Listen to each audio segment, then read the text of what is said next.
The Wes Penre Papers. A Journey Through the Multiverse. The Second Level of Learning.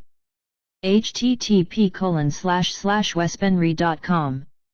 Part 4, The Fork in the Road, Humanity's Future.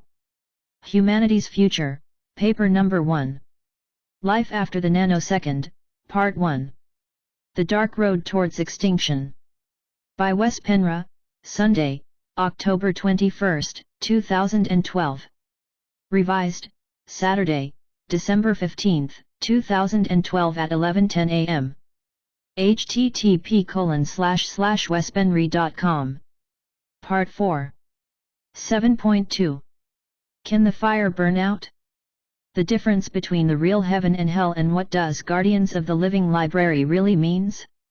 Now the reader understands why the Sirians can't just clone human bodies and start using them, and with that being able to cross the universe while still being able to stay in the dimensions of matter.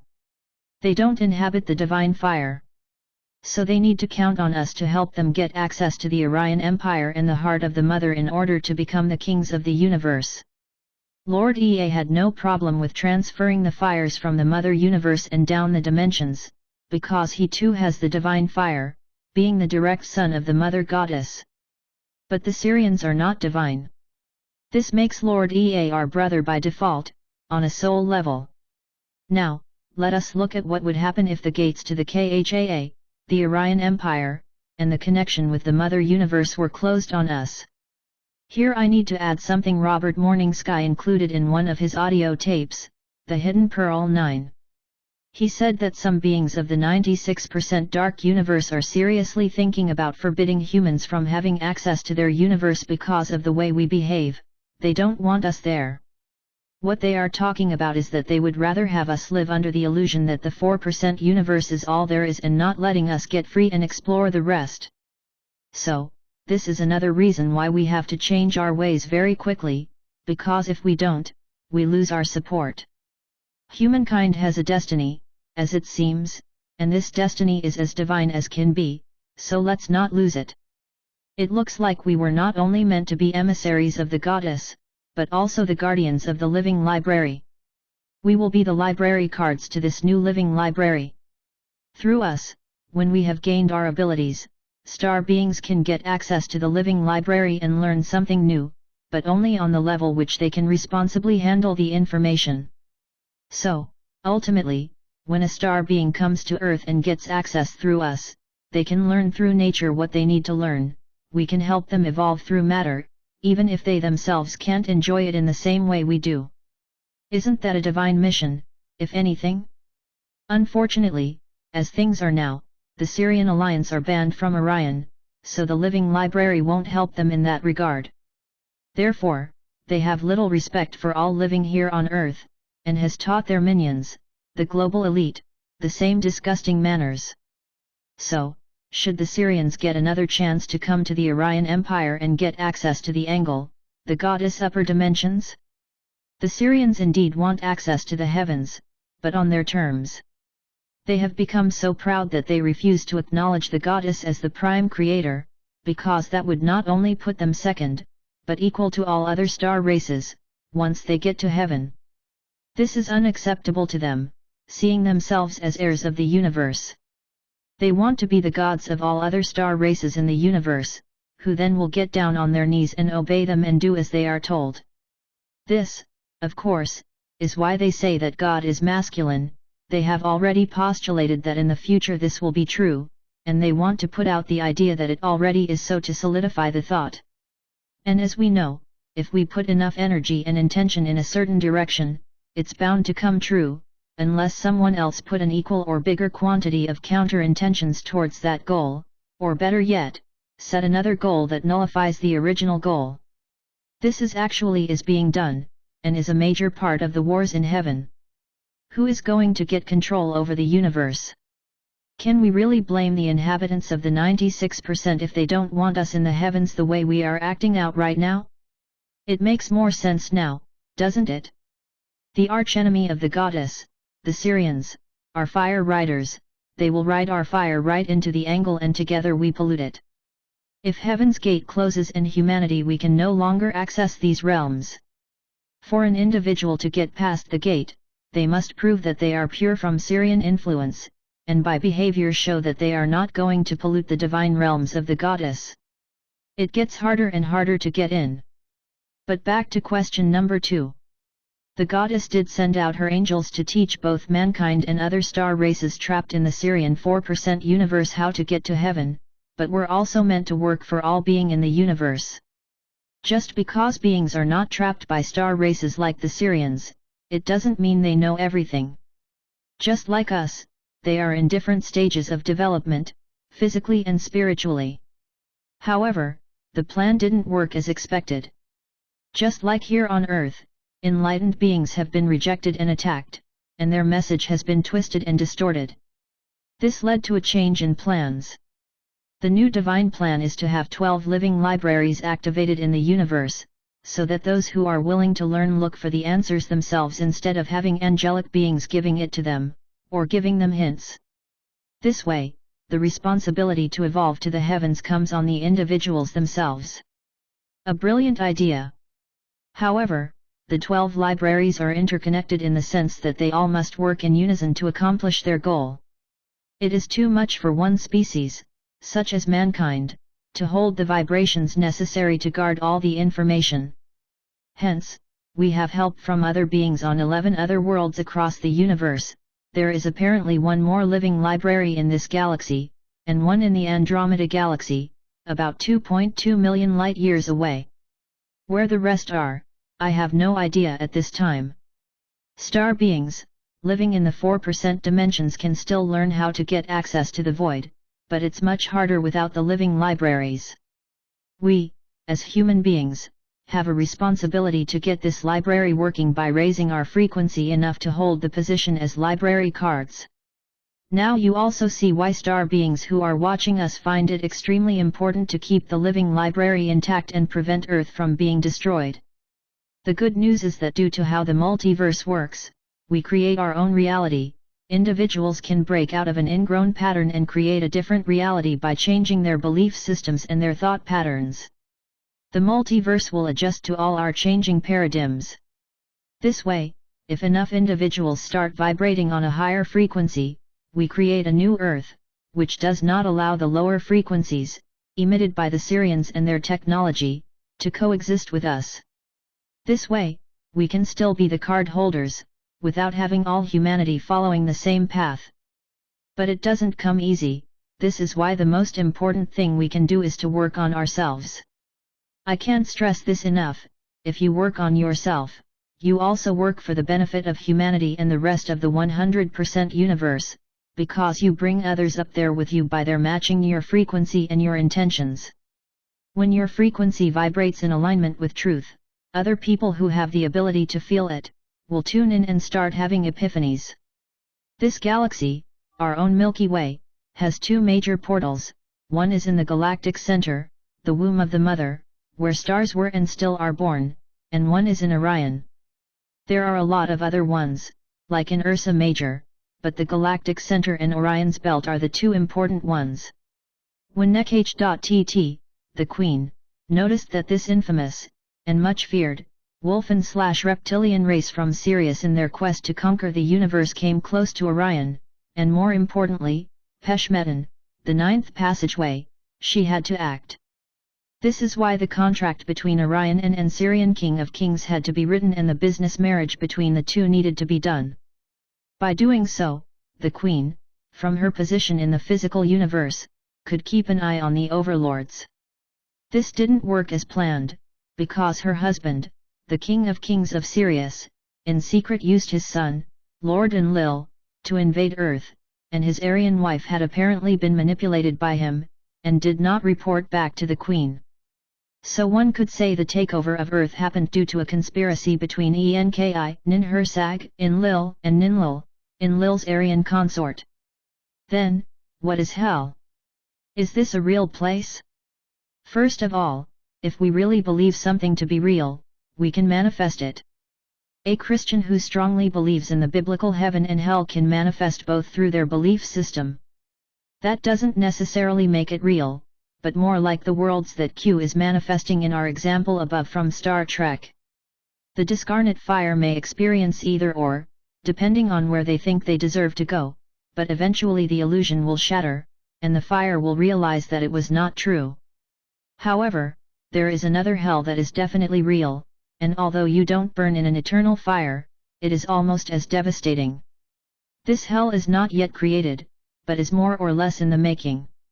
After the splitting of the worlds, those who will follow the Sirians downhill into the tyrannical machine society and beyond will cause so much havoc that the mother and decent star beings in general will create a hell dimension for the Sirians to live in, where they can play out their power game without involving and affecting anybody else except those who agree with them. Those humans who continue to wittingly or unwittingly agree with their alliance will end up there as well. It's not a hell dimension per se, but a locked-in dimension from where there is no escape. Hell is something the Sirians and those who dwell there will just simply create for themselves. Another sober reason why it's not a good idea to stay asleep and just go with the Sirian flow. 7.3. The 4% universe plus the 96% universe equals the 100% universe. So what is our first step here to get out of the trap? The first thing is to raise our own vibrations, and part of being able to do that is to start disagreeing with the Sirians and their system, which is nothing but a control system from beginning to end. We all are part of the system from when we wake up in the morning until we go to sleep in the evening, 365 days a year.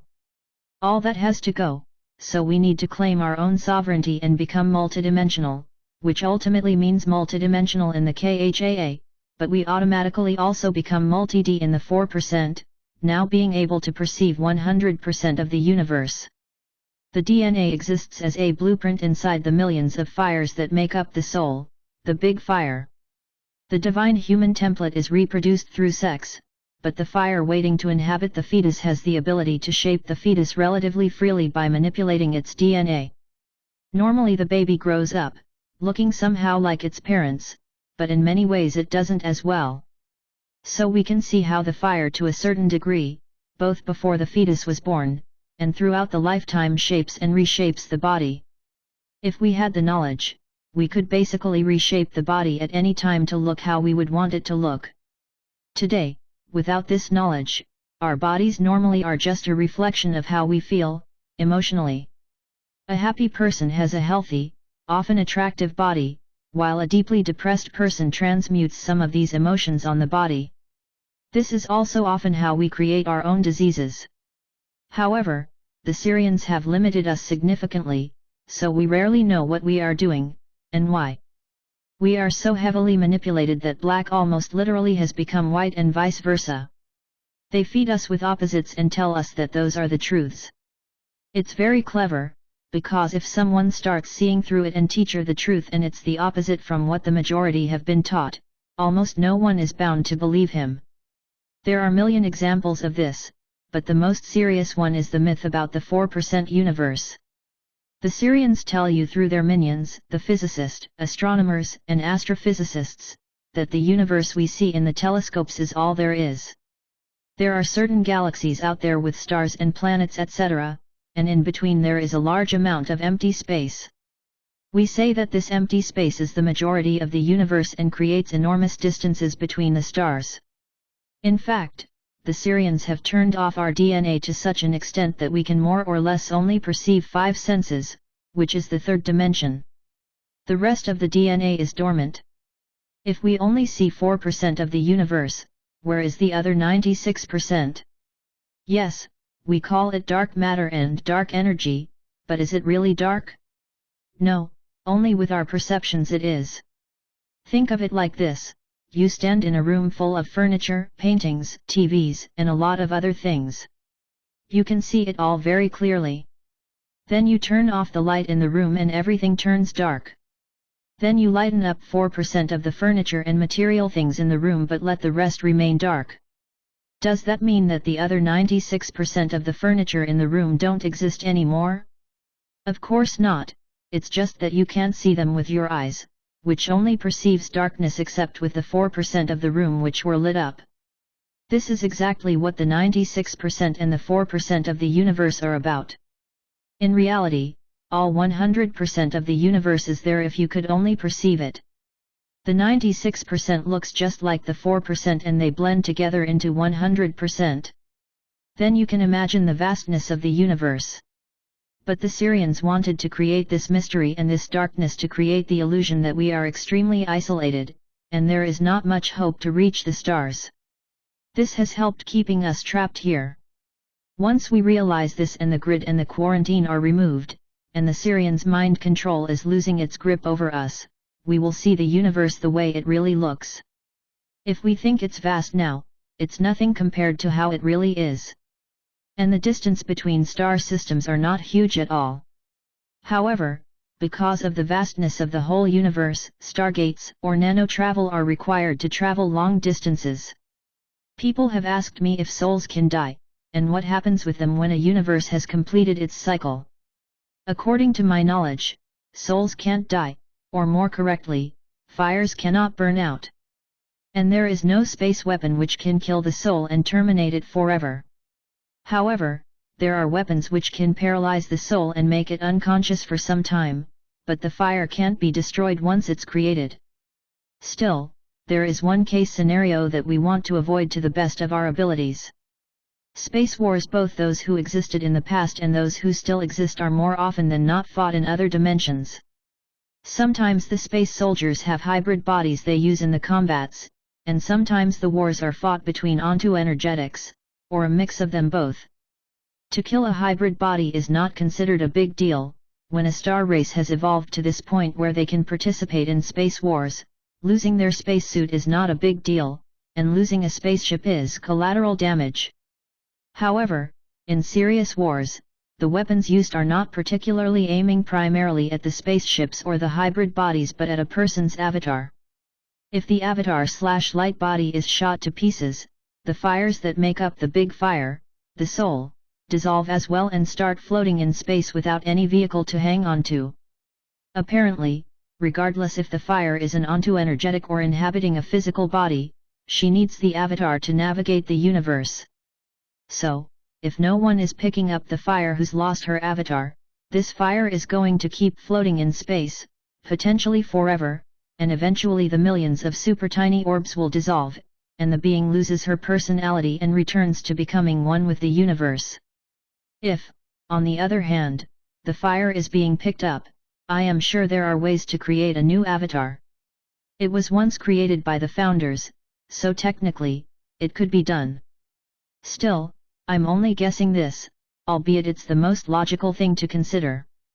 The chances that the Sirians will use us as space soldiers in the future if we continue working with them are great. And the chances we will end up having our avatars destroyed are also considerable. Doesn't sound very inviting to me.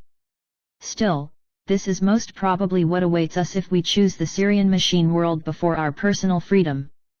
The choice is ours. The reader may think it's an easy choice when all cards are on the table, but it's not as easy as it seems. A person can be all determined not to choose the machine world, but so far, almost all of us do, don't we? We buy our cell phones, computers, TVs, iPods, and all other electronic devices we can think of. One individual may not buy all of the above, but even if we buy and use one or two of them, and use them as a part of being members of the system, or for personal joy, we are choosing the machine world without thinking about it. See how easy it is to just slide into it, without even thinking, and then we sit there pondering, I wonder when the machine world is going to take over? I haven't noticed any of it, so it's probably not going to happen, when in fact it's already happening. Look at all the kids on the street, texting along on their little devices. I see a lot of adults acting the same way. The Sirians are already here, and the invasion has already begun. The more I research, and the more I understand, the way they want us to believe that prophecies are going to play out may all be mis and disinformation. I'll explain what I mean. 8. The second coming is happening now. We keep our minds busy, researching and waiting on Project Blue Beam, spaceships in the sky, the Battle of Armageddon, demonic, alien, invasion, the Antichrist, and the second coming. How about if much of that has already happened, and the rest is happening right now, and we don't even notice. Don't we see tons of reports from people seeing UFOs, Project Blue Beam and its interplaying projects? The Battle of Armageddon may be a metaphor for the war on human consciousness and increasing awareness, which is fought by giving us disinformation, where channeled entities are telling us what to think, although they make very sure that the listeners must make up their own minds and they are really just here to inform and help.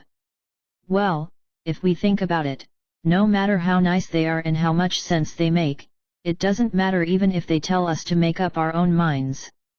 Many of them are convincing enough that we will believe what they are saying, only because they are master manipulators even of emotions. Isn't that true of most channeled information? And what do we recognize in that? That's right. Sirian mentality. These are the alien/demonic forces the prophecies are talking about, and Armageddon may be just the war on consciousness and not a physical war. So, according to the Bible, the satanic forces will win the Battle of Armageddon, and only the righteous will be selected to go to heaven. This could mean two things, and both would be correct. 1. The Sirians will harvest those whom they think will be a threat to the New World Order, and they will be both Christians.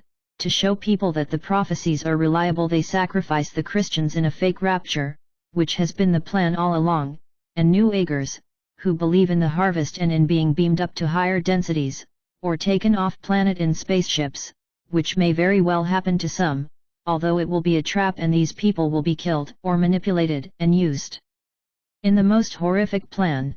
And 2. Those who see through all these lies will still have access to the KHAA, heaven, and once again become the guardians of the living library, or return home, to the KHAA dimensions, and stay there, if they so prefer. What about the alien invasion? Surely, we haven't been invaded yet, right? Wrong. I think we have. Just as I've said throughout all these papers in Level 2, aliens travel both in the physical and in the nano world, and so do the Sirians. Some of them travel without bodies, and others with. What about if the invasion is happening by Sirians coming in masses, occupying selected bodies here on Earth? Some of these bodies have been prepared since long by keeping the Nephilim, Pleiadian/Sirian bloodline, pure. Other human bodies have been manipulated over the millennia have been abducted by everything from fairies and gnomes, in the past, to grey aliens, reptilians, Nordics, and the military, in the present, taken to spaceships or down into underground facilities, to have their DNA manipulated and tampered with in order for the Sirian consciousness. Their energies are stronger than ours. So far, to be able to enter without frying the host, the human body. One way of detecting such manipulation seems to be to check the CK levels in the blood. If these are sky high, in actuality high enough to kill a horse, and the person still lives and breathes normally on an everyday basis, the person is most certainly a hybrid. We see this in particular in the Michael Lee Hill case. I am not bluntly suggesting that all these hybrids are going to be used by dark forces, but the majority certainly are, of that I'm quite sure. These manipulated humans will then be hosts for beings of the Sirian Alliance. Like I said, some of these hosts have been prepared for ages, and many of them have been possessed by Sirians for the same amount of time, but also people who are not of the Nephilim bloodline have been abducted and manipulated so that it can become a generational thing. If a person was abducted in the 1700s, his or her descendants, all the way up to present time, are probably still pure enough to be used, and by reproduction, more and more people are born to become hosts for these entities. I'm sure they are kept close track of. It is my suspicion that the invasion is now, in present time, an ongoing thing, but is yet to be completed. It looks to me that we are now either living through the tribulation, and the harvest will be later, or we are still in pre-tribulation. According to scripture, the tribulation will last for 7 years, and the Antichrist will reign the last 3.5 or these 7 years. So this means that the Antichrist is still to show up, in whatever shape and form that will be. It doesn't necessarily have to be a person.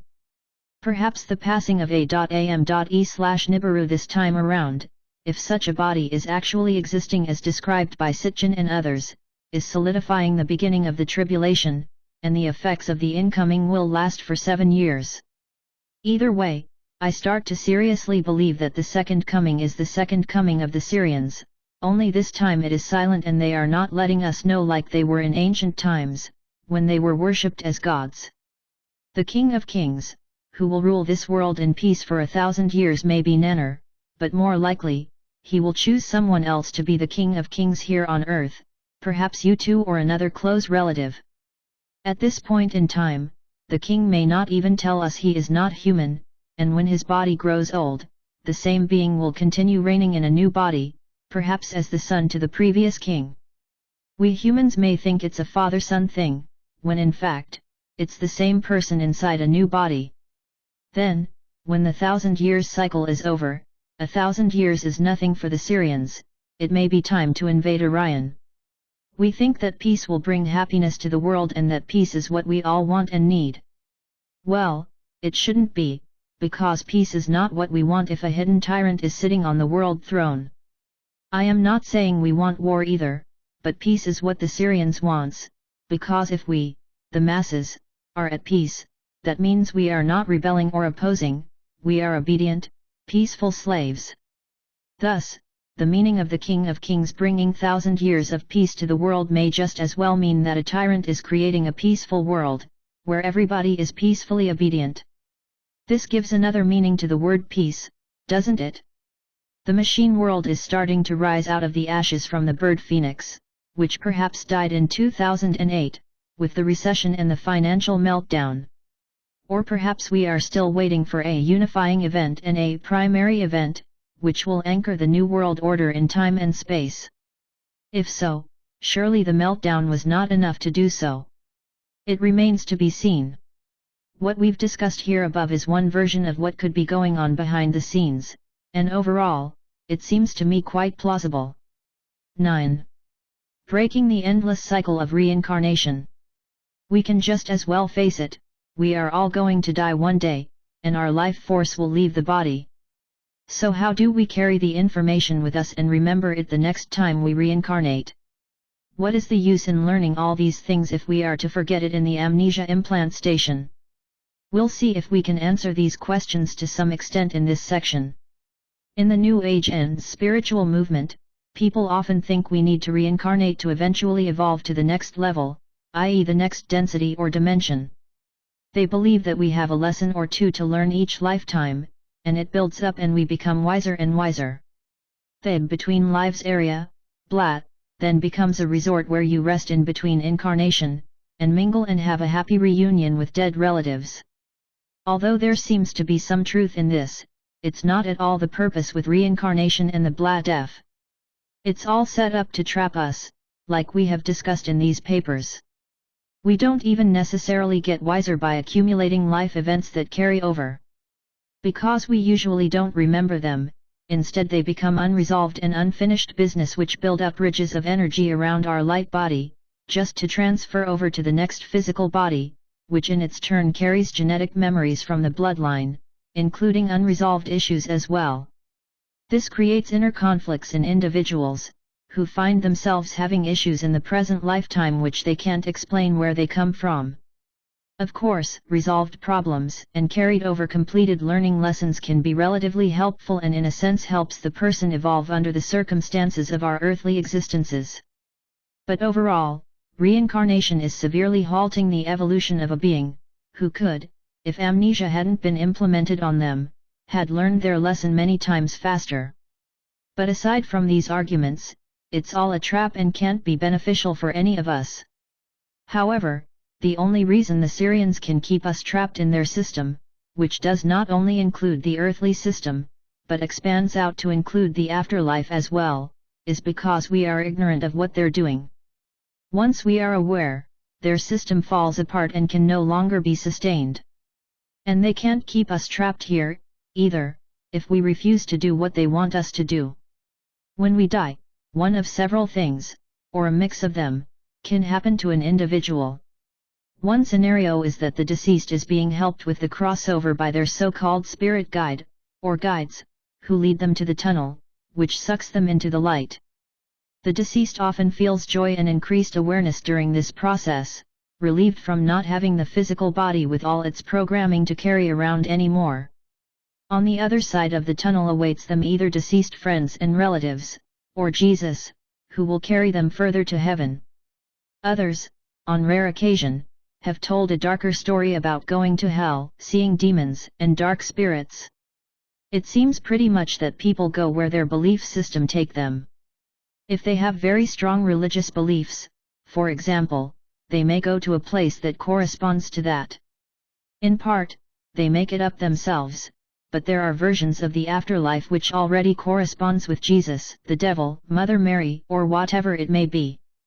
Still, it's only make-believe, and the person ends up being recycled anyway. Although exactly where people go after body death may differ, they all have one thing in common: the tunnel, leading to a bright light on the other side. The Sirians want everybody to go through the tunnel. Whatever people want to be or do, and whom they want to meet, can to a certain degree be arranged, but the common denominator is the tunnel. Few are those, of all humans who have died over and over again, who escaped the tunnel. Even if no spirit guide is there to greet them and they are all alone, they almost always find their way to the tunnel. Only times I know of that they don't is when they don't realize they are dead and hover around the earth plane in the astral, confused and lonely. Others don't want to leave because they hang on to something, be it friends, relatives, or material things, they don't want to let go. But in the end, whether it takes a week, in our terms, or 1,000 years, the spirit sooner or later finds her way to the tunnel and is absorbed by the light. Why is that? How come even lonely spirits, without guides, are drawn to the tunnel? I think the answer is relatively simple. First of all, the tunnel may have an electromagnetic pull to it, which pulls the spirit in, but also, if a spirit is lost and confused, finding out that they actually are dead, they want to go somewhere. When everything is dark around them, or hazy at best, a tunnel with a bright light may seem like a good idea. The alternative seems less attractive. And when the spirit gets closer, she is sucked in like into a vacuum cleaner, which it basically is, a gigantic mega vacuum cleaner, and the rest goes by itself and the spirit can only go along with the ride. The tunnel with the light is how the Sirians keep us trapped through the afterlife, until a new body is found that we can get recycled into. They know that if they can only get us to enter the tunnel, they have us for yet another ride, there is no way back. Once in there, we are at their mercy, there is very little we can do, it's like being blown into a balloon, where after somebody ties the string around the opening. Whatever is in there stays in there until the Sirians, with help from technology, shoots us down into a new body. The existence in the afterlife, if we are to believe the 7,000 plus witnesses in Michael Norton's books, who from regression therapy were able to tell a similar story of what happens from when we die until we get recycled, is not necessarily negative. The great majority of case studies show that people have quite a good time seeing old familiar faces and having a chance to rest and feel healthy, and at ease. If so, all is fine and dandy thus far, but those who take this route are definitely going to be recycled again, although there allegedly are those who stay in the afterlife for quite some time, or so they think, because time is different there. Now, from knowing what we know, we have three choices as I see it. The first one we have already discussed, but here they are, all three of them. 1. We go towards the light and into the tunnel and get trapped in the recycling process once more. 2. We avoid the light and the tunnel altogether and take a new body without going through the Sirian implant station in the blat. 3. We turn our back to the light and hurry up heading in the opposite direction, out through a hole in the grid and escape out into the universe. We covered number 1, so let's take a look at number 2. This option is of course available to us, and if a Sirian spirit guide is coming to guide us, we tell them we don't want to be part of their entrapment system anymore. The guide may be nice about it and try to manipulate us for a while, and with all this knowledge, we will think it's pretty transparent, I'm sure, but we persist. The guide will leave us alone, because they can't go against the law of free will or they'll be in deep trouble. They will let us go. Then, at our convenience, we take a new body and reincarnate again, this time with full memory of our past life, although not necessarily the ones before that, as these are hidden under veils of amnesia from previous visitation to the implant station. When we're born into baby bodies, memories will not return until we reach a certain age, I would think around 2 to 5 years old. Some suggest 12 years old, or during adolescence. The reason, perhaps, that we want to take this route is because we want to stay on Earth and be part of creating the new Earth and become guardians of the living library again. Things to look out for. First of all, when we choose to take a new body, we most probably have to fight off non-physical beings, who want the same body we do. Bodies are a scarcity, in spite of 7 billion of them on Earth. There are many non-physicals, who for different reasons want to experience the material worlds. When we go through the tunnel, we get help from the Sirians to make sure we get the body we are supposed to be shot into. Other aspirants are fought off beforehand. Now, when we're not within the system anymore, we have to do the job ourselves. Another thing to be aware of is that our new parents may not welcome our ability to remember our past existence and wave it off as fantasies. As we grow older, our friends, and the school system are going to do the same thing. In an environment where we are constantly invalidated for our past life memories and our relatively extraordinary knowledge, we may think we are the ones who are crazy and start believing what they're saying and begin to suppress our memories. This is a serious threat to ourselves, because if that happens, we may once again become trapped in the system. Most likely, however, if we are born without amnesia implants, sooner or later in life we are going to realize that what we are remembering is actually real, because we're going to be drawn towards information which helps us revalidate who we are. Lastly, we have the option to find a hole in the grid and just disappear. No one is likely going to stop you, but if they do, it will most possibly again be in form of spirit guides, or even dead relatives, who are going to tell you how wonderful it is in the afterlife. Just because it comes from someone we have loved, and still love, it could be hard to resist, but then we need to keep in mind what we know. Once we are outside the grid, we are going to see the universe in a new light, free to explore the different dimensions, and now we're talking about perceiving 100% of the universe, not only 4%.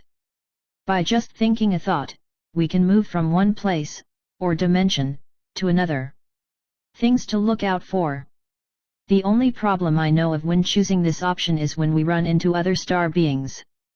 At a first glance, it may be hard to know if they are benevolent or not, although they all have a signature to them which will tell us if we're perceptive enough, which we should be when out of the trap system, I would think. They may be convincing and act friendly when in fact they are anything but. Best way to find out is to ask if they are of the light and if they endorse the divine feminine. If they say yes, we should be relatively safe. If we're still uncertain, we can either ask them more questions, or just say we want to be left alone, until a new opportunity shows up when meeting other star beings. We have to remember to respect other civilizations, so if we explore a planet, we need to leave the beings there alone so they can evolve undisrupted, and if the civilization is more advanced, ask for permission to get to know them. If they're friendly, this should not be much of a problem. Time is irrelevant when we travel the stars, so we are not limited by lifetimes. We can browse as long as we want, until we find a place that can be our new home and settle down there. These two last options are the ones I see can help us to get out of the Sirian control system after we have experienced body death. In the meantime, while still in a body here on Earth, and to help raising the vibrations of self and others, a good idea is to disagree being part of the system as much as possible, and perhaps join others who are like-minded. Keep in mind that the solutions are often simple, so simple that we haven't thought about them. Isn't that how life is, after all? What I have suggested here doesn't require more than a decision and an action on our part, and we will be our own masters.